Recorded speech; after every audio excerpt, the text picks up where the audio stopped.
Saudamos a todos com a paz do Senhor. Hoje nós estamos meditando no Evangelho segundo Marcos, no capítulo 10, do verso 13 ao 16. O nosso tema, como entrar no reino. O texto bíblico nos diz assim: alguns traziam crianças a Jesus para que ele tocasse nelas, mas os discípulos os repreendiam. Quando Jesus viu isso, ficou indignado e lhes disse: deixem vir a mim as crianças, não as impeçam, pois o reino de Deus pertence aos que são semelhantes a elas. Digo-lhes a verdade: quem não receber o reino de Deus como uma criança, nunca entrará nele. Em seguida, tomou as crianças nos braços, impôs-lhes as mãos e as abençoou.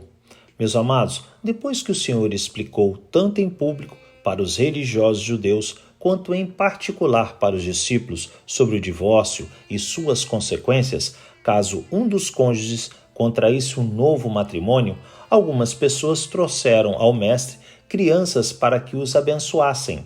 Surpreendentemente, os discípulos demonstraram grande imaturidade espiritual ao tentar impedir que os pequeninos se aproximassem de Jesus, por agirem baseados no conceito humano daquela época, que não dava nenhuma importância às crianças. Portanto, na cabeça dos 12, o tempo do Messias era precioso demais para ser desperdiçado com elas. No entanto, Cristo repreendeu os 12, defendendo que eles deixassem os pais trazerem os seus filhos à sua presença, declarando: deixem vir a mim as crianças, não as impeçam, pois o reino de Deus pertence aos que são semelhantes a elas. E ele acrescentou: quem não receber o reino de Deus como uma criança, nunca entrará nele.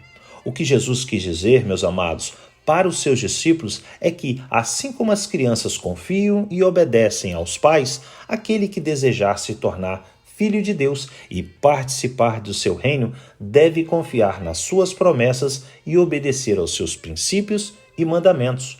Por outro lado, não fará parte do reino dos céus quem não acredita no Evangelho, tampouco teme a Deus. A simplicidade de uma criança é característica fundamental para todo aquele que desejar, pela graça de Cristo, fazer parte do seu reino.